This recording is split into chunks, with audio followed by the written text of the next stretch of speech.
Chapter 5. Rakkety Tam was casting around the area where the attack had taken place.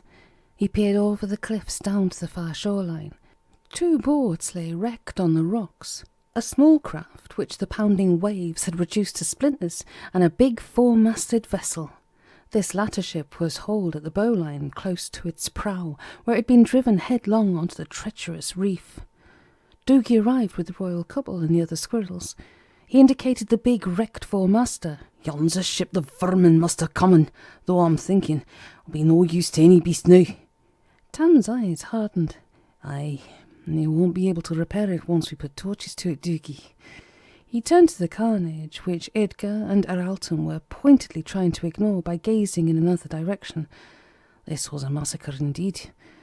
By the tracks, I'd say there were about 50 vermin who did the slaughter, mostly foxes and stoats, though I see the big port one, their chieftain leading away over the cliff tops. Doogy strained his eyes north and east. "Och, they must have been fair speedy villains. There's no sight of them in a place." Tam faced Araltum. "How many were with you at the start of your ceremony?" The king shrugged airily. "How should I know?" The squirrel warrior glared at him in disgust. "Aye, and why should you care now that your skin's sieved? Pinetooth, can you recall what the numbers were?" The older squirrel did a quick mental estimate. "Counting the singers and musicians, I'd say about 30. Idga Drayqueen snapped her bark fan shut moodily. "Really, what difference does it make? They're all dead now." Tam scratched his brush as he viewed the slain squirrels. "There's not one carcass or foe beast among these. They're all our creatures. 30, you say, Pinetooth? Well, how do you account for the fact there's only 18 lying here? Counting yourself and Drilltig, that makes 10 missing." The old squirrel leaned on his spear. "Are you sure, Tam? Only 18? Tam gestured. "Count myself, mate. Doogy, go and cast an eye round the edge of the trees to the north, will ye?"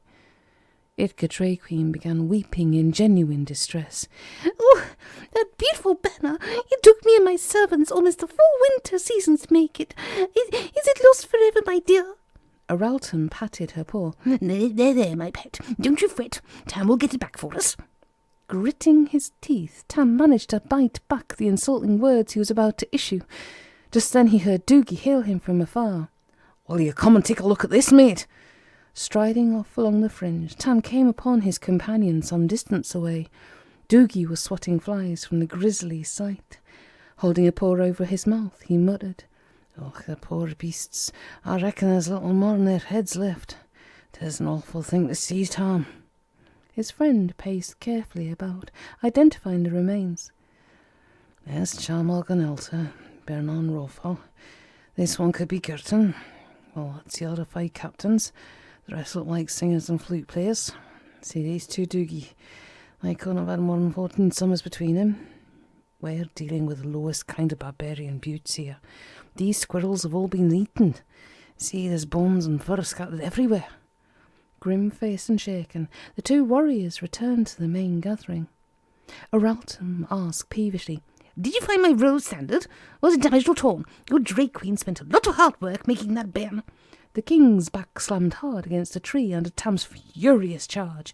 Araltum's eyes popped fearfully wide as the warrior's squirrel had him by the throat, his dirk blade almost in his mouth. Tam's voice was ice cold. "Ye vile little worm, 1.5 of your creatures are lying murdered, and all ye can do is whine about a stupid flag. I should slay and leave you here to rot with these poor creatures." This statement seemed to cheer Doogy Plumm up no end. "Go to it, Tam. Carve the wee land bucket's head off." The warrior flung Araltum down on his fat tail, casting him a hate-laden glance. "I'm sore tempted, Doogy, but it'll only make us as bad as the vermin who killed our comrades. The only thing stopping me is that I pledged my sword and my oath to Araltum. Aye, and it is bred in good faith." Massaging his throat, the king rose, sneering. "That's right, Rakkety Tam MacBurl. I'm still your king, and you're still bound to obey me." Doogy drew his claymore, grinning like a disobedient young one. "Ah, 'twas a silly thing we did, but I've a mind to alter the rules. Let me slay him for you, Tam." The warrior placed his dirk across his friend's blade. "Put up your sword, Doogy Plumm. Without our word, we're nothing. Araltum, what would it take to release us from our bond to you? The king smirked. Why should I release my 2 best warriors? What price would you two offer? You're nothing but a pair of raggedy-backed sword beasts. You shall serve me until death, as your oath decreed. Idga Drayqueen interrupted, speaking imperiously. We'll free you if you return our royal standard to us. Araltum stamped his footpaw down hard. Nyah! Idga turned upon her husband. You mean you let these vermin steal away our lovely banner, the one I worked my paws to the bone to make? Oh, you brute! Doogy shook his head sadly, sympathizing with her. Oh, you're right there, my queen. After all the braw work you put into that flag, your husband must care a wait for you, the heartless wee beastie. Araltum put a paw round Idga's shoulders. But I do care for you, my love. Don't upset yourself so. The Drayqueen shook off his paw and began weeping. You nasty creature. I'll never speak to you again if that's what the thanks I get for a full winter's stitch. You despicable. Doogy patted the queen's paw comfortingly. Aye, there's no worse than having that despicable king, man. It is a wonder how you put up with him. Araltum slumped against a tree. Knowing he was beaten, he glared sullenly at Tam and Doogy. All right. Bring back our royal standard, and I will release you both from your bonds. Once that banner is back here with us, you can go to the very stones of Hellgate for all I care, both of you. But not until then. Tam stared hard at the royal couple. We have your word. They nodded, speaking together. You have our word. Doogy looked north across the cliff tops.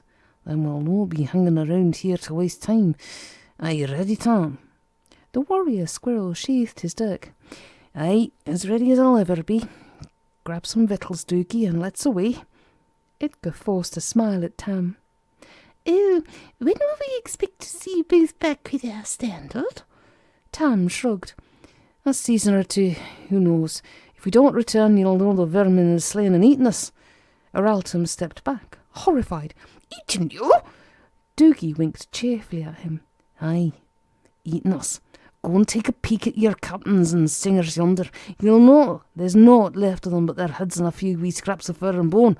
Shouldn't be much bother burying them. 'Tis the least you could do for beasts that served you well and died for you.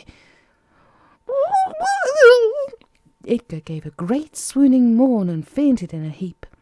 As Tam and Doogy marched off, their last sight of the despicable royal taskmasters was Araltum trying to heave his wife's considerable bulk upright, while courtiers rubbed her paws and dabbed rosewater upon her brow. Tam winked at his friend. "You've a fine way with words, Doogy Plumm, there's no doubt about that." His faithful companion's tough, scarred face beamed with pleasure. "Och, now come to mention it, my granny always said I was a braw silver-tongued beastie. Have you no seen me charming wee birdies from out the trees?" Tam shot him a sideways glance. "No, not yet. Let's see if we can go and charm the royal flag off those vermin with our blades, my Wild Doogy. But first we'll go down to the seaside and do a spot of ship burning to cheer ourselves up. Not like a good fire, eh?" Late afternoon sun cast long shadows as they climbed down the cliffs towards the big vessel perched on the tide-line rocks. Both were unaware that, through the hole smashed into the forward bow, wickedly glittering eyes were watching them.